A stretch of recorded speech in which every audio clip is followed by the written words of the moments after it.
It is time now for the head coach of the Dallas Cowboys on Sean and RJ on 105.3 The Fan. Mike McCarthy will be joining us here.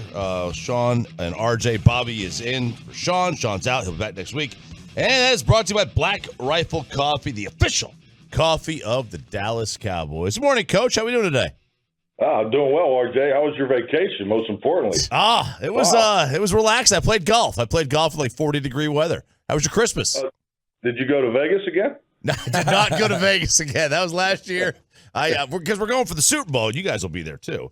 Absolutely. There you go. Yeah. I like the way you're thinking. Yeah. How was the Christmas? Good?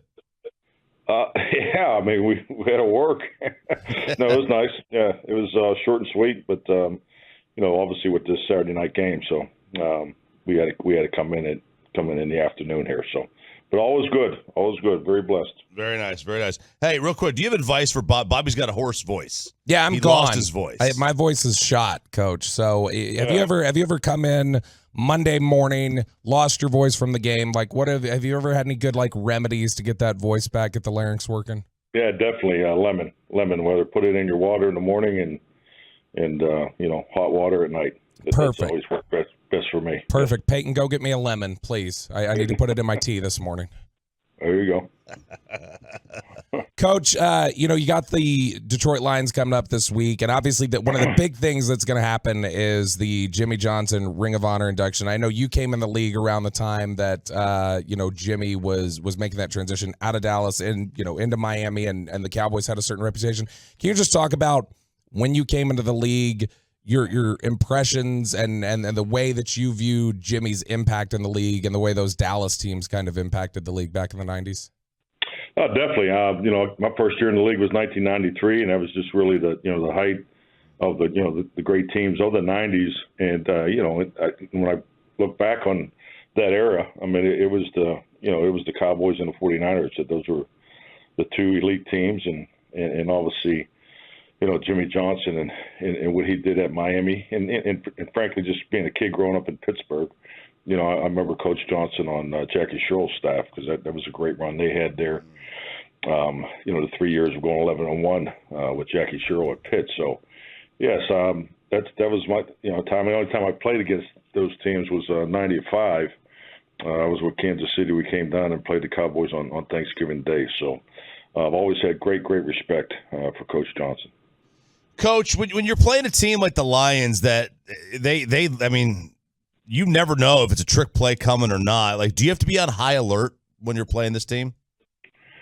Oh, I think like anything more, some teams more than others. We just played in the game last week. It was similar that way as far as the number of deceptives, and I think anytime when you look at an offense that has very high formation variation and shifts in motions, it definitely sets up well for potential deceptives. So yes, definitely, I think that's I agree with that. Coach, CeeDee Lamb talked this week about this obsession that he has with winning, and I think at times some people see, there's talk at times about like when things aren't going the right way with the game, people are like, well, maybe CeeDee kind of has the emotions get the best of him. But is that something you don't want to temper in him at all because you say, hey, no, that's a competitive football player who knows the way that he can impact the game, and he just is that obsessed with winning, and so you wouldn't want to take that out of him? Yeah, definitely. I agree with that. I mean, CeeDee Lamb is, the ultimate competitor. I don't see anything wrong with, not being happy when the ebb and flow of the game goes the way it did in the second and third quarter. So, I not only do I love his work ethic and his ability, but his passion for winning is exactly what you want. I mean, I don't know why you'd want it any other way. Coach, there are a couple of really good safeties on that side of the field for Detroit this week. Melifonwu, Kirby Joseph, two really good players there. They've got an awesome nickel guy who can play some safety there in Brian Branch. How impressed have you been with some of those young players in the secondary that the Lions have? Definitely. I think the biggest thing is when you see young players come into the league and in the way that Detroit plays the last 2 years, that those guys are definitely a really good fit for their style. And Yeah, I mean, I think Joseph, as far as, they're both active, back there, and then, like I said, the nickel branch is off to a good start. But this will be an excellent battle for us. I know you all looked at LaPorta coming out of college. Is he as advertised? Did you see this coming from him this soon? Because he's been really, really solid this year. Oh, yeah, no doubt. I think the biggest thing, when you look at you go back and look at the college tape. I mean, it's you're always looking at you're trying to project what's the ceiling on this. And I think one thing you saw with Sam was definitely in Iowa's offense, his ability to run block and he's even able to, you can see the qualities he had as far as being potentially a pass protector too. But the snaps were limited in the passing game. But the one thing that I recall was not only his ability to run routes and separate, but he was exceptional for a tight end with yards after the catch. So definitely, I don't think this is anything. I mean, he's having a great year, obviously for a rookie, but I thought he was a very, very well-rounded tight end. Mike McCarthy joining us here on 105 through the Fan. It's obvious how important Tyron is. How as a coach do you weigh, once you've already clinched a playoff spot, resting and getting a guy ready for the playoffs, making sure he's 100% healthy for the quote-unquote important games versus, still trying to win a division, still trying to get home games, still trying to get higher seeds? How do you weigh the difference there? Well, I think like anything, I mean, it comes down to the health of the player. That's really usually the determining factor. And obviously Tyron has a long history here, has a excellent relationship with the strength and conditioning staff, also the trainers and the rehab component of it. So like anything, you just trust the information. But at the end of the day, we still have more to play for. And that's definitely a big part of our outlook going into this game Saturday night. Coach, Aiden Hutchinson was obviously one of the top picks in the draft a couple of years ago, and he has just been really impressive, really strong all-around player. What stood out to you on tape watching him this week, and how are you guys going to go about best trying to neutralize him? I think the best compliment I give him is he's a complete player. I think anything you can always tell, one, what the coaches, at the Lions think of him, and that shows up in how they move him around. So he has great versatility. I think his skill set is recognized. He was the first pick in the draft. But I just love his motor. Like the way he plays, has great spin moves. So excellent player. No Dowdles this week. Does that mean more Deuce Vaughn action? Say it again. With no Rico this week, does that mean more Deuce Vaughn? Yeah, Deuce will be up this weekend. So we got a plan and looking forward to it. Coach, when you talk about Tyron Smith there, we talked about the potential resting. Obviously, he's listed as questionable. How do you feel about how he's progressed this week and his potential availability as well? I'm sorry, you went out on the first part of the question. Yeah, with Tyron, obviously, we made the reference to where he's at. How do you feel about his potential availability with him listed as questionable this week? Oh, I think he has a good chance. I mean, when I get done here, I'll go down to the training room. So my goal is, if he practices today, he'll be ready to go. So we feel really good about it. Coach, this will be your last chance to play a game at home, obviously, before the season ends. You guys have Washington next week, but when you come out of back-to-back losses like this, is there a certain comfort about saying, hey, we're going to be back at the AT&T Stadium where we've played so well as an opportunity to kind of get your mojo back, I guess, essentially?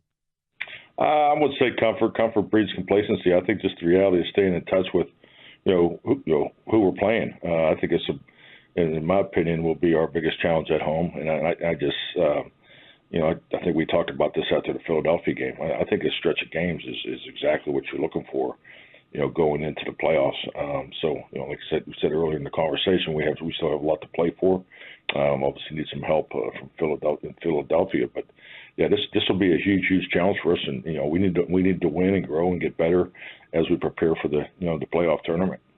And when there's been a lot of discussion this week about, or in recent weeks about, kind of the home road splits, obviously, and how, the offense, it hasn't been as good on the road as it's been at home.